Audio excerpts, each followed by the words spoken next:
ورسوله الذي أرسله بالحق بشيرا ونذيرا وداعيا إلى الله بإذنه وسراجا منيرا. فقد قال الله تعالى في كلامه المجيد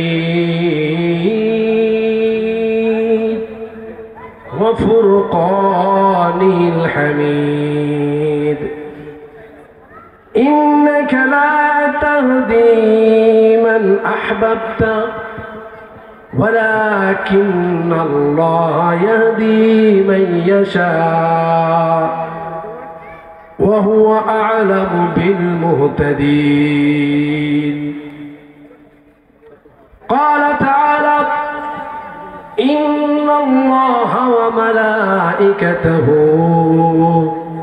يصلون على النبي يا أيها الذين آمنوا صلوا عليه وسلموا تسليما.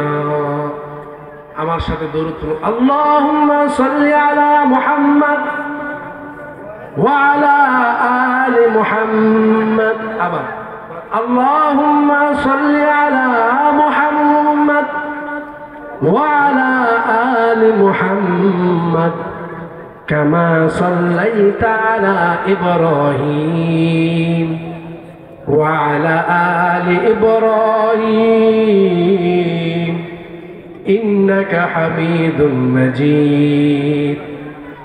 اللهم بارك على محمد وعلى آل محمد كما باركت على إبراهيم وعلى آل إبراهيم إنك حميد مجيد.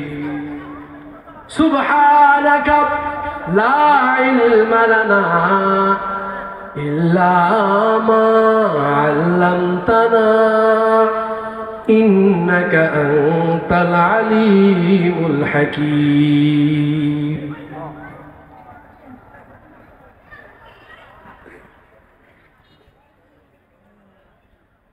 বান্দিগড় বাঘের মোড় ওয়াক্তিয়া জামে মসজিদ, ওয়াক্তিয়া মসজিদ এবং যুব সমাজ কর্তৃক আয়োজিত আজকের এই মহতি তাফসীরুল কোরআন মাহফিলে উপস্থিত সম্মানিত সভাপতি আলহাজ আজিজুর রহমান আমার চাচা এবং প্রধান অতিথি আমার শিক্ষক হযরত মাওলানা সুলাইমান হুসাইন, সাবেক সহকারী অধ্যাপক, দানোয়ারহাট আনসারিয়া ফাজিল মাদ্রাসা। এখানে সবার এক এক করে নাম না বলে এখানে যারা আছে সবাই আমার শ্রদ্ধা ভাজন ব্যক্তিত্ব। এখানে যারা স্টেজে বসা সবাই বলে আলহামদুলিল্লাহ। আমি সবার কাছে সবার প্রথমে উপস্থাপন করছি আমার অন্তঃস্থল থেকে, আর আমার সামনে যারা বসা এরা আমার জীবনের একটা অংশ।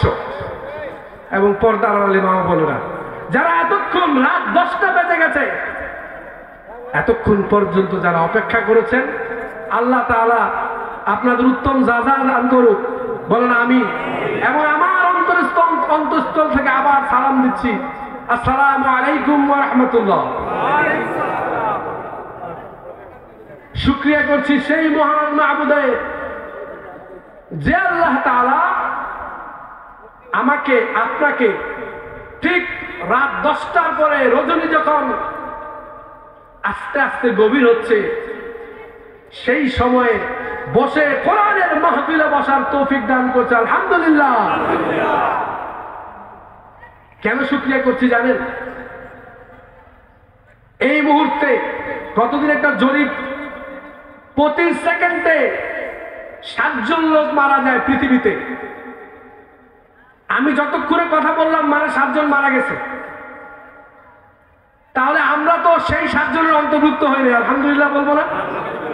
আমার মতো কিছু মানুষ আছে যারা এখন হাসপাতালে বেডে কাতরাচ্ছে, কিছু মানুষ আছে যাদের কাছে হযরত আজরাইল ইসলাম চলে আসছে, কিছু মানুষ মুমূর্ষ, কিছু মানুষ আবার গানের মঞ্চে, কিছু মানুষ আবার সন্ত্রাসী কার্যক্রমে, কিছু মানুষ হোটেল বারে অপেক্ষা করছে, কিছু মানুষ খাবার চেতনায় বোমার আঘাতে ফিলিস্তিনের মতো শিশুরা কাঁদছে আল্লাহ আল্লাহ বলে।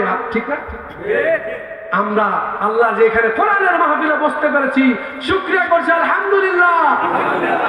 আমরা বলছি রব্বানা লাকাল হামদ হামদান কাসীরান তাইয়িবান মুবারাকান ফী।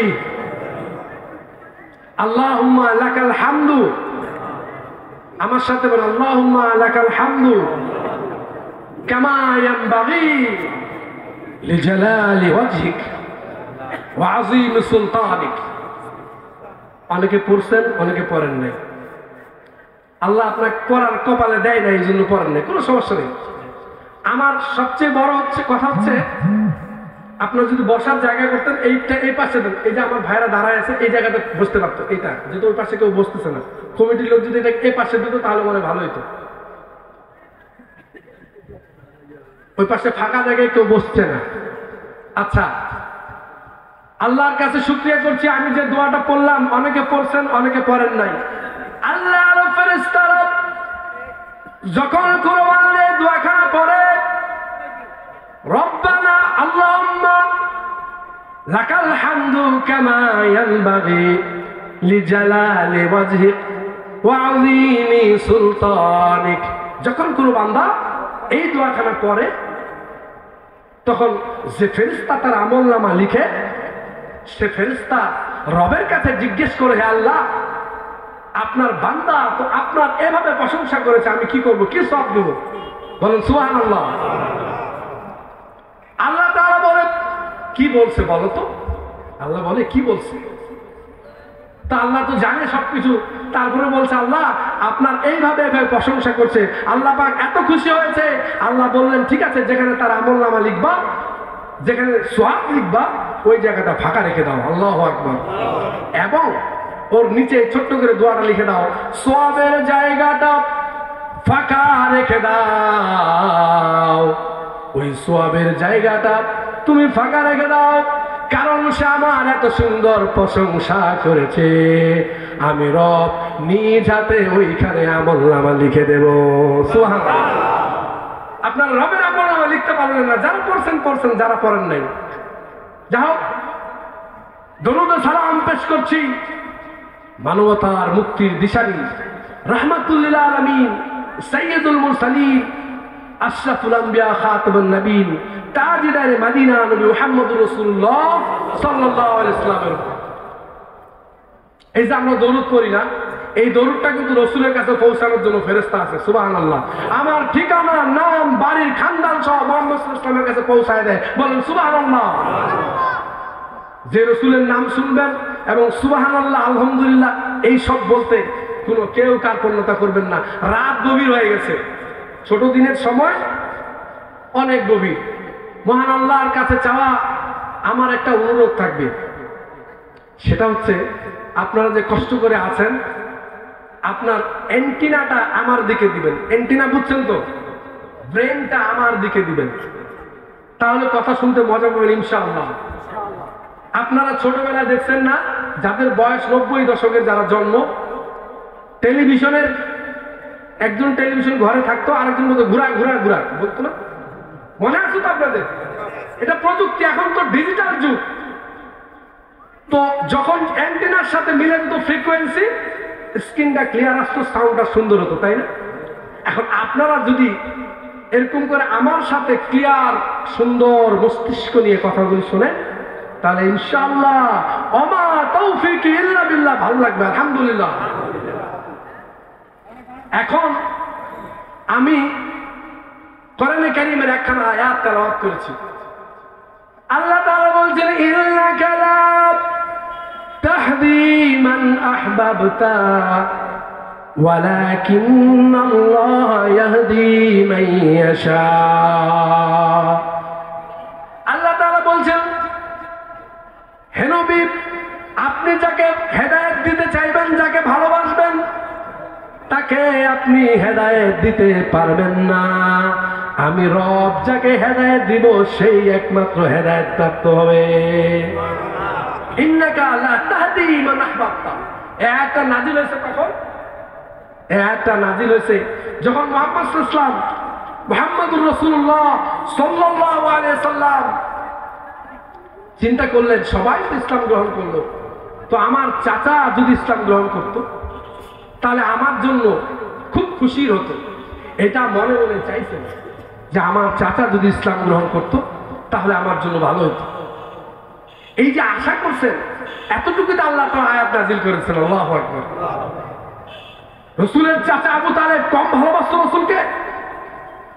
নিজের সন্তান আলীকে পাশের বিছানায় ঘুমায়, নিজে মুহাম্মদ সাল্লাল্লাহু আলাইহি ওয়াসাল্লামকে বুকের সাথে রেখেছে। ইসলাম কপালে জোটে নাই, ঠিক কিনা? এই জন্য আল্লাহ বলছেন ইন্নাকা লা তাহদি মান আহবাবতা। আমি রব যাকে হেদায়েত দিব সে ছাড়া কেউ হেদায়েত হতে পারবে না। আল্লাহ তাআলা এই আয়াত কেন নাযিল করলেন? মুহাম্মদুর রাসূলুল্লাহ সাল্লাল্লাহু আলাইহি ওয়াসাল্লাম, হাদিস মুসলিম বুখারী দুই জায়গায় হাদিসটা এসেছে, মুসলিম এবং বুখারী দুই জায়গায়। রাসূল বললেন আমি শেষবারের মতো আমার চাচাকে কালিমার দাওয়াত দেওয়ার জন্য গেলাম। শেষবারের মতো দেখি আমার চাচা বিছানার মধ্যে মুমূর্ষ অবস্থায় শুয়ে আছে। রাসূলের চাচা মুমূর্ষ অবস্থায় বিছানার মধ্যে শুয়ে আছে, কিন্তু হাদিসের মধ্যে উল্লেখ মাথার কাছে আবু জাহেল বসা, পায়ের কাছে বসা হচ্ছে উমাইয়া ইবনে মুগীরা। রাসূল বলছেন দুইটা শয়তানকে দুই সাইডে দেখে আমি বিব্রত বোধ করলাম। রাসূল গিয়ে বিব্রত বোধ করছে যে কেমনে সম্ভব, এরা তো বলতেই পারবে না, বলতেই দিবে না। রাসূল কারীম সাল্লাল্লাহু আলাইহি ওয়াসাল্লাম গেলেন, যাওয়ার পরে বললেন ইয়া আম্মা, হে আমার চাচা, লা ইলাহা ইল্লাল্লাহ। হে আমার চাচা একটা বাহার শেষবারের মতো বলেন লা ইলাহা ইল্লাল্লাহ। কপালে নাই ইসলাম, পাশে দুইটা বসা। রাসূল বলে ফেললো লা ইলাহা ইল্লাল্লাহ বলো, আশহাদু কালিমাতান আশহাদু লাকা বিহা ইনদাল্লাহ। ও আমার চাচা, আপনি যদি কালিমা খানা একবার পড়েন তাহলে আমি রবের দরবারে আপনার পড়া এই কালিমা খানা নিয়ে দাঁড়িয়ে যাব, আমি আপনাকে সুপারিশ করার মাধ্যমে জান্নাতে নেব। সুবহানাল্লাহ।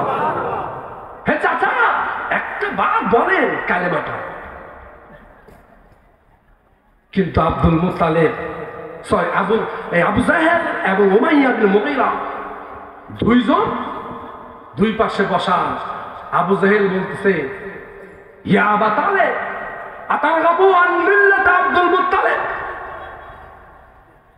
হে আবু তালেব তুমি কি, হে আবু তালেব তুমি কি তোমার বাপদাদার ধর্ম আব্দুল মুত্তালিবের ধর্ম ছেড়ে ইসলামে প্রবেশ করবে নাকি? আল্লাহু আকবার। তুমি কি তোমার বাপদাদার ধর্ম ছেড়ে ইসলামে প্রবেশ করবে? চাচাকে মুমূর্ষ অবস্থায় এভাবে ডিবেট। হাদিস মুহাম্মদ সাল্লাল্লাহু আলাইহি ওয়াসাল্লাম বলছেন চাচা কুল লা ইলাহা ইল্লাল্লাহ, আর আবু তালেব বলছে আতারগাবু আন মিল্লাত আব্দুল মুত্তালিব, তুমি কি মুত্তালিবের ধর্ম ছেড়ে দিবা? দুজনে বলতেছে, মুহাম্মদ সাল্লাল্লাহু আলাইহি ওয়াসাল্লাম বলছে, এদিকে আবু তালেব বলছে, আচ্ছা আবু জাহেল বলছে, দুজনে বলছে। এমন সময় কয়েকবার বলা বলির পরে আব্দুল মুত্তালিব বলে ফেলল, ও মুহাম্মদ তোমার কালেমাকে আমি অস্বীকার করলাম, আমি আমার বাপ দাদার ধর্মের উপরে প্রতিষ্ঠিত থাকলাম। নাউযুবিল্লাহ, হেদায়েত হয় নাই, মারা গেছে। রাসূল সাহাবা পাশে ছিল, সে বলছে আমি মনে হচ্ছে দেখলাম যে আবু আবু তালেব মনে হয় মুখটা নড়াইছিল, রাসূল মনে হয় কালিমা পড়ছে, রাসূল বলছে আমি শুনি নাই, হেদায়েত জুড়ে নাই। রাসূলের চাচা হওয়ার পরেও আল্লাহ তাআলা কাকে হেদায়েত দিবে কেউ বলতে পারবে? বলতে পারবে? আপনি মারা যাবেন তার আগে আল্লাহ হেদায়েত দিতে পারে, ঠিক কিনা? আল্লাহ তাআলা বললেন ওয়ালাউ শিনা লাআতাইনা কুল্লু নাফসিন হুদাহা ওয়ালাকিন হাক্কাল কওলু মিন্নী লাআমলাআন্না জাহান্নাম মিনাল জিন্নাতি ওয়ান নাসি আজমাইন। আল্লাহু আকবার বলেন। ওয়ালাউ শিনা লাআতাইনা, যদি আমি রব চাইতাম পৃথিবীর সব মানুষগুলিকে আমি আল্লাহ হেদায়েত দিয়ে দিতাম। যদি আমি রব চাইতাম তো পৃথিবীর সব মানুষগুলোকে হেদায়েত দিতাম। অলসিনা লাআতাইনা কুল্লু নাফসিন হুদাহা, যদি আমি রব চাইতাম পৃথিবীর সব মানুষগুলোকে হেদায়েত দিতাম। ওয়ালাকিন হাক্কাল কওলু মিন্নী, কিন্তু এ কথাও সত্য প্রমাণিত হবে আমি রব মিনাল জিন্নাতি ওয়ান নাসি আজমাইন, আল্লাহর জাহান্নামটা আমার জাহান্নামটা জিন এবং অধিকাংশ মানুষ দিয়ে ভরে দেব। ওয়ালাকিন হাক্কাল কওলু মিন্নী, আমি রবের কথা সত্য প্রমাণিত হবে যে আমি অধিকাংশ মানুষ এবং জিন দিয়া আমার জাহান্নামকে ভরে দেব। নাউযুবিল্লাহ। আমরা কি জাহান্নামে যেতে চাই? একটু কথা বলবেন, আমি শান্তি পাবো, কারণ আপনারা এত রাত পর্যন্ত আছেন। আমি আপনাদের কাছে শুকরিয়া কৃতজ্ঞতা আমার ভাষায় শেষ করতে পারবো না। আর যারা স্টেজে বসে আছে তারা আমার সবাই ওস্তাদ, বলেন আলহামদুলিল্লাহ। আল্লাহ তাআলা সবাইকে কবুল করুক, বলেন আমিন। যারা শুনতে আসছি, যারা শুনছি, যারা বলেছি, সবাইকে আল্লাহ তাআলা কবুল করুন, বলুন আমিন। জান্নাতে যেতে গেলে আল্লাহ তাআলা বলছে কি, যদি আমি ইচ্ছা করতাম তাহলে ফেরাউন, নমরুদ, হামান, সাদ্দাত, আবু জাহেল, উতবা, শাইবা সহ সারা দুনিয়ার কাফের বেঈমানদেরকে আমি আল্লাহ হেদায়েত দিয়ে দিতাম, যদি আমি চাইতাম।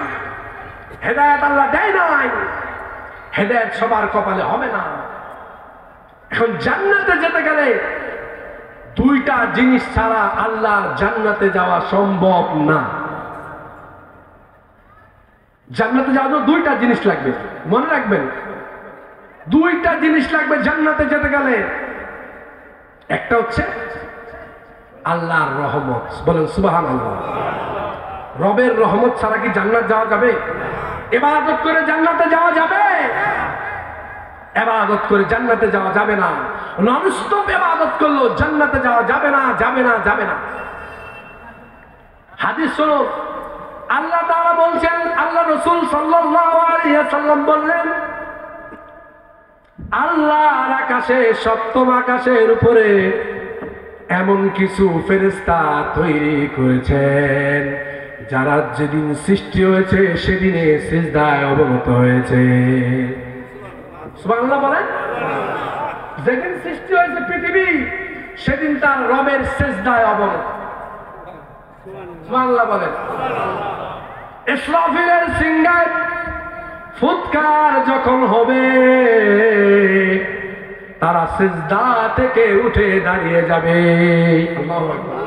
ননস্টপ সিজদা। যেদিন সৃষ্টি হয়েছে ফেরেশতা সেদিন সিজদা দিয়েছে সে আল্লাহ। আর যেদিন ইসরাফিলের সিংহা ফুৎকার, তার মানে এখনো সে ফেরেশতা আল্লাহ সিজদায় অবনত। সুবহানাল্লাহ। উঠে কি বলবে জানেন? ফেরেশতা ইসরাফিলের সিংহায় ফুৎকারের পরে উঠে দাঁড়াবে, বলবে ক্বালু সুবহানাক মা আবাদনাকা হাক্কা ইবাদাতিক। আল্লাহু আকবার।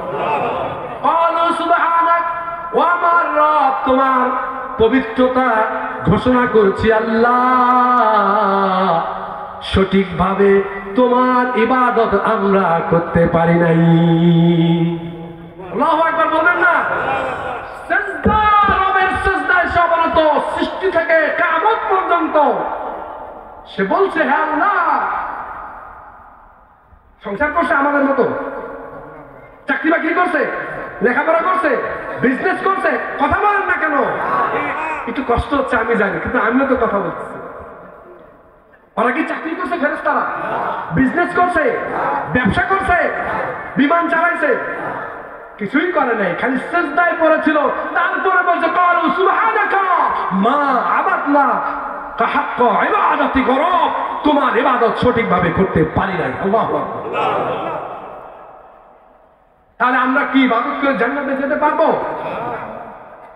হাদিস বলছি, রাসূল করিম সাল্লাল্লাহু আলাইহি সাল্লাম বলেন, আমার বন্ধু হযরত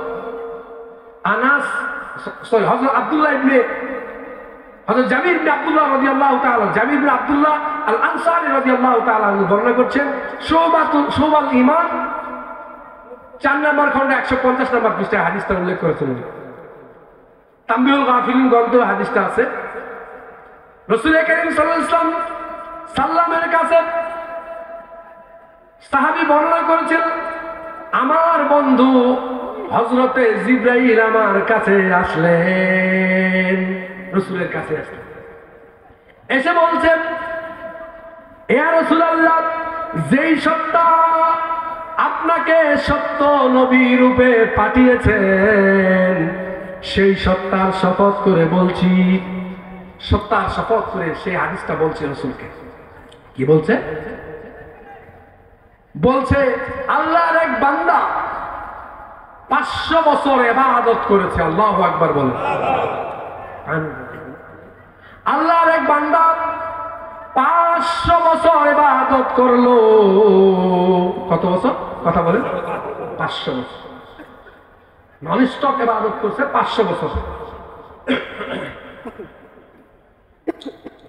500 বছর ইবাদত করছে কোন জায়গাটাতে? তার জায়গাটা হচ্ছে, কথা মনোযোগ দিয়ে শুনবেন, 30 গজ বাই 30 গজ একটা পাহাড়ের চূড়ার মধ্যে। বলেন আল্লাহু আকবার। স্কয়ার ফিট 30 স্কয়ার ফিট একটা পাহাড়ের চূড়ার ভিতরে রবের সে বান্দা ইবাদত করছে 500 বছর। রাসূল জিবরাইল বলছেন, ইয়া রাসূলুল্লাহ, এই ছোট্ট পাহাড়টা চতুর্পাশে 4000 ফারসাখ জমিন পরিমাণ শুধু সমুদ্র, আর কিছু নাই। আল্লাহু আকবার। মানে এই যে পাহাড়টা, ছোট্ট পাহাড়, 30 বাই 30 বর্গ মানে বর্গ গজ, মানে এ পাশে 90, এ পাশে 90, এ পাশে এই যে মাঠের মধ্যে এতটুকু পাহাড়। এতটুকু পাহাড়ের ভিতরে সে ইবাদত করেছে রবে। বলেন সুবহানাল্লাহ। এতটুকু পাহাড়ের ভিতরে ইবাদত করেছে, তা আবার 500 বছর ধরে, এবং 4000 কিলোমিটার দূর দিয়া। সেখানে কোন ধরনের কোন মানুষ ছিল না, শুধু সমুদ্র আর সমুদ্র, কিচ্ছু ছিল না। আল্লাহ তাআলা তার জন্য কি ব্যবস্থা করলেন? প্রতিদিন একটা আঙ্গুলের মতো একটা ছোট্ট ঝর্ণা প্রবাহিত করেন। বললেন সুবহানাল্লাহ। শুধু তাই নয়, তার জন্য প্রতিদিন সকাল বেলা সন্ধ্যা বেলা একটা করে আনার ফলের ব্যবস্থা করলেন। কি ফল? ডালিম। আনারকে ডালিম বলি। ডালিম ফলের ব্যবস্থা করলেন, ডালিমের ব্যবস্থা করলেন তাদের জন্য। বলেন সুবহানাল্লাহ। আল্লাহ ওই এক ব্যক্তির জন্য ইবাদত করছে, আল্লাহ তাআলা ডালিমের ব্যবস্থা করলেন। সকালে ওটা খায়, সে উযু করে, উযু করার পরে পদদেশ থেকে উঠে ওই ডালিম খেয়ে সারা রাত রবের ইবাদত করে। সংসার করছে? কোন মানুষ আছে 500 বছর? তার সাথে কেউ নাই। ইবাদত করতে করতে একদিন রবের কাছে হাত তুলে দোয়া করলো, আল্লাহ, তোমার কাছে আমার ফরিয়াদ, তুমি আমাকে সিজদার ভিতরে মৃত্যু দিও। আল্লাহ, তুমি আমাকে সিজদার ভিতরে মৃত্যু দিবা। বলল আল্লাহ, আরেকটা ফরিয়াদ, আমার এই দেহটা যেন কোনো প্রাণী, মাটি জাতীয় কোনো পোকামাকড় যেন খেতে না পারে। কয়টা চাইছে? তিনটা। দুটা গেল। একটা হচ্ছে আল্লাহ আমাকে সিজদায় মৃত্যু দিও। দ্বিতীয়টা হচ্ছে আমার দেহটা যেন পচে না যায়, গলে না যায়। তৃতীয়টা হচ্ছে ও আল্লাহ, তোমার কাছে আমি ফরিয়াদ করলাম যেন তুমি যেদিন কিয়ামতের ময়দানে মানুষকে উঠাবা, সেদিন যেন আমি সিজদায় অবস্থায় পুনরুত্থিত হই। সুবহানাল্লাহ। তিনটা দোয়া। কি কি দোয়া করছে? একটা হচ্ছে আল্লাহ সিজদায় মৃত্যু চাই, আমার লাশ যেন কোনো জলচর প্রাণী, মাটি জাতীয় কেউ যেন না খেতে পারে। আরেকটা হচ্ছে যেন কেউ আমার দেহটা যেন আমি উঠার সময় যেন কিয়ামতের মাঠে সিজদা অবস্থায় উঠতে পারি। সুবহানাল্লাহ। দোয়া কবুল, মঞ্জুর। কিয়ামতের মাঠে সে তো জান্নাতি, কোনো সমস্যা, কোনো সন্দেহ নাই, কিছু নাই। সে আল্লাহ তাআলা কিয়ামতের দিন জিবরাইল আলাইহিস সালাম বলেন, হাদিসের মাঝখান দিয়ে বলছেন, হে রাসূলুল্লাহ আমরা জানতে পেরেছি, এই কথাটা বলছে, আমরা জানতে পেরেছি এই ব্যক্তিটা, এই আল্লাহর বান্দাটা কিয়ামতের ময়দানে আল্লাহ তাআলা তাকে বলবেন, ও আমার বান্দা, আমার রহম দিয়া তুমি আমার জান্নাতে যাও। সে বলবে ফায়াকুলু বালা বিআমালিন, আমার রব, আমি তো আমার আমল দিয়া জান্নাতে যাব। আল্লাহু আকবার। সে বলল আমি 500 বছর ইবাদত করেছি, আমি 500 বছর ইবাদত করলাম, আমি কোন ধরনের কোন খারাপ কাজও করি নাই, ওই পাহাড়ের ভিতরে 30 ফিট বাই মানুষও যায় নাই কখনো। তাহলে সে তো রবের সাথে বড়াই করে ফেললো, আল্লাহ আমি 500 বছর ইবাদত করলাম, হে রব আমি তোমার তো দয়া লাগবে না, আমি জান্নাতে চলে যাবো এমনি। আল্লাহ তাআলা বললেন, ফেরেশতারা ডাক দিয়ে বললেন, শোনো শোনো, ও যেহেতু বড়াই করছে এখন কিছু দেখাইতে হবে আল্লাহকে। আল্লাহর নিয়ামত শেষ করা যাবে? আল্লাহ বললেন দাঁড় করাও, তার নিয়ামত দিয়া তার 500 বছর ইবাদত আলাদা করো। ফেরেশতারা কি করলো, একটা চোখ নিল, জাস্ট ওয়ান চোখ, একটা চোখ নিছে, নিয়া চোখের হিসাব দিতে দিতে 500 বছরের ইবাদত শেষ। 500 বছরের ইবাদত চোখের হিসাব দিতে দিতে শেষ। আল্লাহ তাআলা আদেশ দিলেন, আমার বান্দাকে জাহান্নামের দিকে নিয়ে যাও। আছে কিছু? আপনি কি মনে করছেন 1.6 সেন্টিমিটার একটা জায়গার ভিতরে 2 মিলিয়ন কালার শনাক্ত করতে পারে? রব্বে কারিমের এরকম একটা চোখ দিচ্ছেন, সুবহানাল্লাহ বলেন। চোখের ভিতরে পানি আছে না? চোখের ভিতরে আবার 2টা পাপড়ি দিছে। রবের শুকরিয়া করে শেষ করা যাবে? বলেন। ওই একটা চোখেই সহ্য হলো 500 বছর ইবাদত ফিনিশ। আপনি একটা জিনিস খেয়াল করেন, সবাই আমার গুরুজন, একটা জিনিস খেয়াল করেন, মানুষের যে চুল আছে, এই চুল যদি ফুল টাইম 60 বছর কোনো বান্দা, কোনো মানুষ যদি না কাটে, 6.5 ফিট লম্বা হবে। আপনি বলেন রবের কি নিয়ামত আমাদের জন্য, চোখের উপরে যে 2খানা ভুরু দিয়েছে আল্লাহ, কয় ফিট বাড়ছে? এটা কেন বাড়ে না? তোমার গায়ে যে হাজার হাজার লোম দিয়েছে, যদি এটা 6.5 ফিট বেড়ে যেত, তাহলে তুমি চলাফেরা করতে পারতে? রবের শুকরিয়া না করে উপায় আছে? বলেন ঠিক কিনা? আল্লাহর কাছে শুকরিয়া না করার কোনো পথ নাই। আল্লাহ বলবে জাহান্নামে নিয়ে যাও, বুঝে ফেলছে, উপায় নেই, পেছন দিকে তাকাবে আর বলবে আল্লাহ আমি তোমার দয়ায় জান্নাতে যেতে চাই। বলেন সুবহানাল্লাহ। জাহান্নামের অর্ডার হয়েছে, ফেরেশতা টেনে হেঁচড়ে নিয়ে যাচ্ছে জাহান্নামের দিকে, পেছনে তাকাচ্ছে আর বলছে আল্লাহ তো ফায়াকুল রুদ্দুহু, আল্লাহ বলে ফেরত নিয়ে আসো। সুবহানাল্লাহ বলেন। ফেরত নিয়ে আসবে, ফেরত নিয়ে আসে, বলবে আল্লাহ বান্দাকে ডেকে বলবে, বান্দা শোনো, আমি কি তোমাকে তোমার অস্তিত্ব দান করি নাই? সে বলবে হ্যাঁ আল্লাহ, আপনার অস্তিত্ব দিচ্ছেন, তোমাকে আমি 500 বছর হায়াত দিছি না? কিছু মানুষকে 2 বছর পরে মেরে ফেলে না? 5 বছর পরে মেরে ফেলে না? আল্লাহ তো চাইছে গুলে সে হেদায়েত হয়েছে, না তো তারে আবার ফেরাউনের মতো 500 বছর হায়াত দিয়া শয়তান বানায় পৃথিবী থেকে পাঠাইতো, ঠিক কিনা? আল্লাহ তো তা করে নাই, তার জন্য তাকে 500 বছর হায়াত দিয়া নিয়ামত দিছে। আল্লাহ বলল যখন ডালিম ফল পাওয়া যায় না, প্রতিদিন তোমার জন্য আমি একটা আনার ফল দেই নাই, আল্লাহ আপনি দিচ্ছেন। আল্লাহু আকবার। প্রতিদিন সমুদ্রের চতুর্পাশে লবণাক্ত পানি দিয়া ভরা, আমি রব সেখান থেকে একটা আঙ্গুল পরিমাণ ঝর্ণা দিয়া তোমার পিপাসা মিটিয়েছিলাম। মিটাই নাই? বলছে আল্লাহ মিটাইছে। কি করছে? আপনার দয়া দিয়ে করছে আল্লাহ। সবকিছু আমার দয়া দিয়া। তো তুমি আমার জান্নাতে আমার দয়া দিয়া যেতে চাও না কেন বলো? আল্লাহু আকবার। তুমি আমার দয়া দিয়া আমার জান্নাতে প্রবেশ করে বলো সুবহানাল্লাহ, এবং সে জান্নাতে চলে গেছে। আল্লাহু আকবার।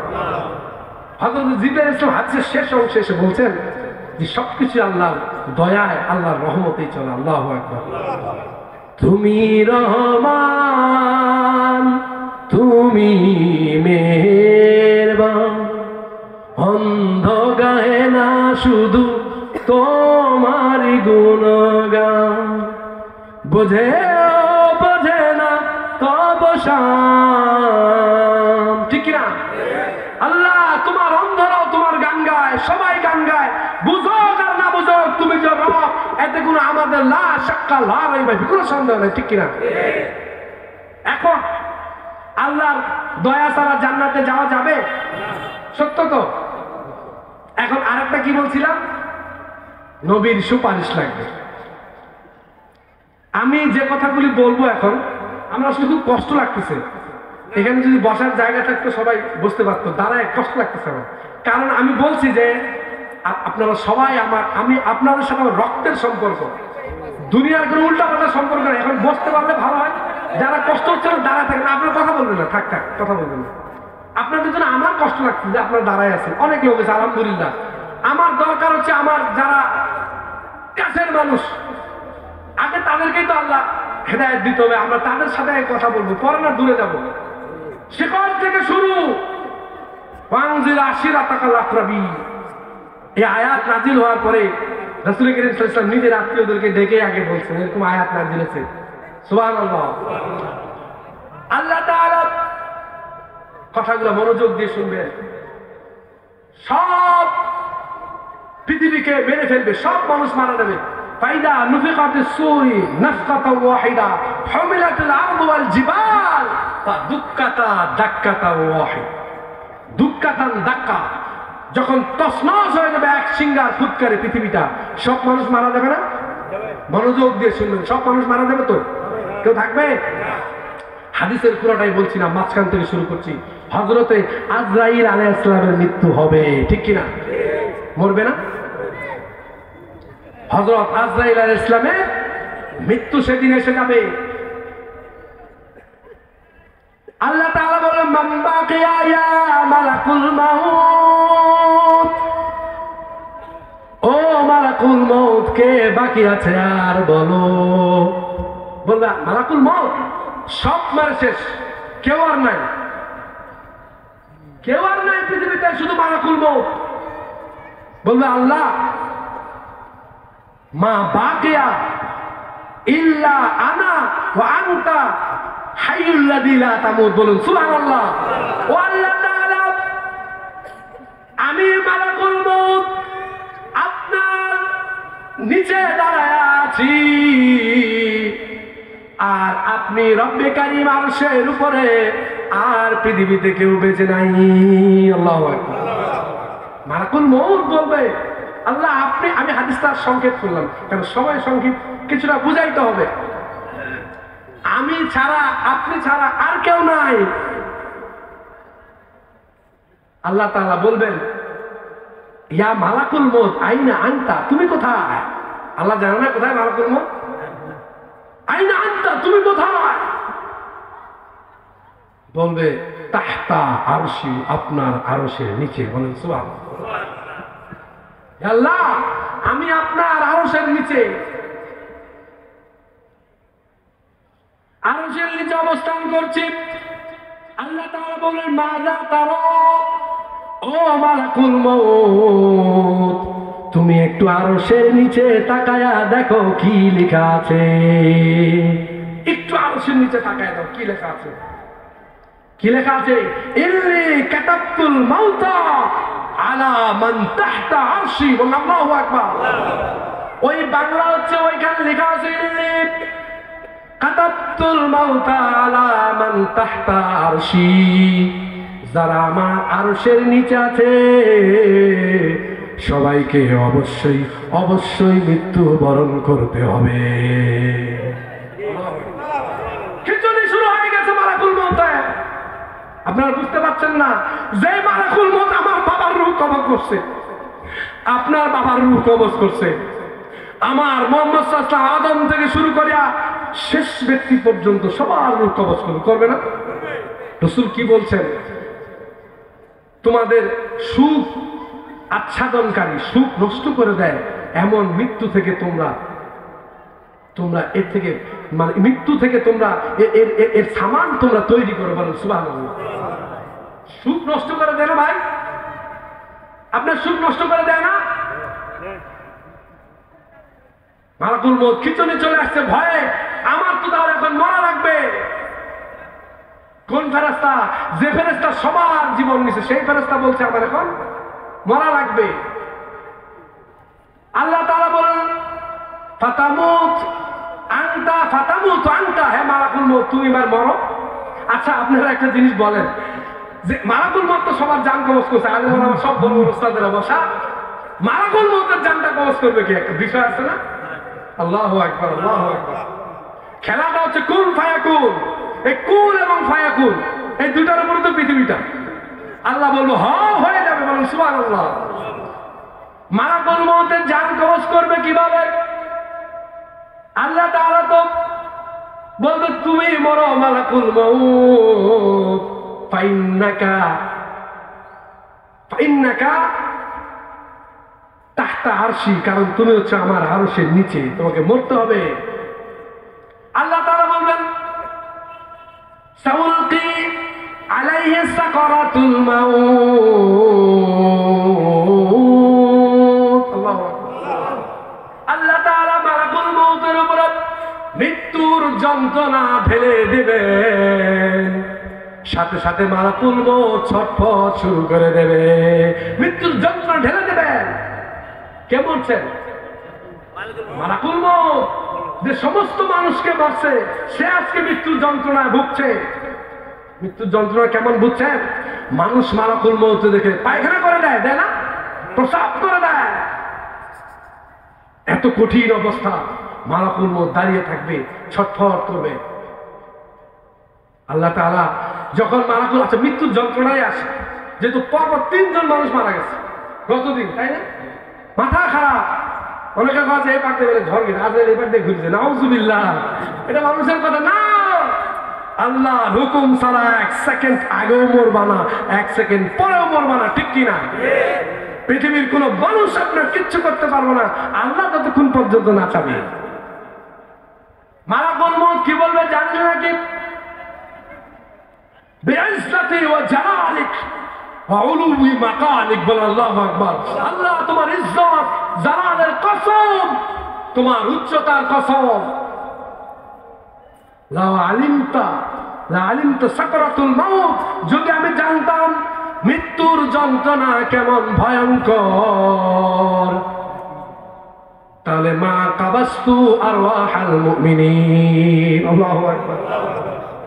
আমি যদি জানতাম মৃত্যুর যন্ত্রণা কত ভয়ঙ্কর, তাহলে আমি কোন মুমিনের রূহ কবজ করতাম না। আল্লাহু আকবার। যন্ত্রণা শুরু হয়ে মৃত্যুর যন্ত্রণা। হযরত সাদ্দাদ বিন আউস বলছেন, সাদ্দাদ বিন আউস রাদিয়াল্লাহু তাআলা বলছেন মৃত্যুর যন্ত্রণা সম্পর্কে উনি বলছেন যে মৃত্যুর যন্ত্রণাটা হচ্ছে এমন একটা ব্যাপার, এমন কঠিন, যদি জীবিত মানুষটাকে ছিঁড়ে ছিঁড়ে দ্বিখণ্ডিত করে ফেলা হয়, ছিঁড়ে ছিঁড়ে দ্বিখণ্ডিত, অথবা কাঁচি দিয়া কেটে কেটে টুকরো টুকরো করে ফেলা হয়, অথবা ফুটন্ত পাতিলের নিচে রেখে জ্বালিয়ে জ্বালিয়ে উত্তপ্ত করে যদি তাকে এভাবে সিদ্ধ করে ফেলা হয়, মৃত্যুর যন্ত্রণা তার চাইতে 1000 গুণ বেশি কঠিন। বলবো না ভাই, চোখগুলো বন্ধ করেন তো মরবেন কিনা, কিন্তু বোঝা তো যায় না যে আপনি মরবেন। আপনি তো ফজর নামাজ পড়েন নাই, আমি তো মরবো সেটা তো বুঝতেছি না। আমি কি ফজর নামাজ পড়ছি? আমি কি মরার জন্য প্রস্তুতি নিছি? বলেন, আমি কি মরার জন্য প্রস্তুতি নিছি? তাহলে কেমনে হবে? আপনি চোখগুলো বন্ধ করেন। হযরত মূসা আলাইহিস সালামের কাছে জিজ্ঞেস করছে, মূসা তোমার মৃত্যুর যন্ত্রণাটা কেমন লাগলো? মূসা আলাইহিস সালাম বললেন, মনে হলো যেন জীবন্ত কোনো বকরি খাসিরে চামড়া গলি টেনে টেনে পিছন থেকে উল্টা দিক থেকে টেনে টেনে ছিঁড়ে ফেলা হচ্ছে, এর চেয়ে বেশি বেশি কষ্ট মনে হলো। চামড়াগুলিকে টেনে টেনে ছিঁড়ে ফেলা হচ্ছে, এর চেয়ে বেশি কষ্ট, বেশি যন্ত্রণা মনে হলো।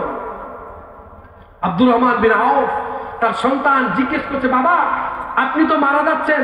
তো বাবা আগে বলতো, আব্দুর রহমান বিন আউফের ইচ্ছা ছিল যে কোন আকলবান বিবেকবান ব্যক্তি, অনেক সময় যারা জ্ঞানী, যারা আল্লাহ ওলি, যারা ভালো, তারা কিন্তু মৃত্যুর যন্ত্রণা, মৃত্যুকালীন সময় তারা হপলেস হয়ে যায় না, অনেকে হপলেস হয়। এরকম একজন জ্ঞানী মানুষ খুঁজছিলাম যারা আমাকে এভাবে আমার আমি যে মারা যাবো বলতে পারছে কেমন লাগছে। আব্দুর রহমান বিন আউফ বাবার মৃত্যুর সময় বাবার মুমূর্ষ মাথার কাছে দাঁড়িয়ে বলছে, বাবা আপনি তো মারা যাবেন, আপনার যন্ত্রণা শুরু হচ্ছে, বাবা বলেন তো বাবা আপনার কেমন লাগছে এখন? বাবা বলছে, শোনো সন্তান, আমার মনে হচ্ছে যেন বড় বড় 2খানা পাহাড় আমার বুকের উপরে চেপে দেওয়া হয়েছে। আবার মনে হচ্ছে যেন আমাকে আকাশ আর জমিন একাকার করে আমাকে পিষে ফেলা হচ্ছে। সন্তান, আল্লাহু আকবার। আপনার কাছে আসবে না? আমি বলছি, সুখ স্বাচ্ছন্দ্য আচ্ছাদনকারী মৃত্যু কিভাবে? চোখগুলো বন্ধ করেন, শোনেন। এই কোরআনের মাহফিলগুলি হচ্ছে মানুষের কলবকে শীতল করার জন্য, ঠিক না?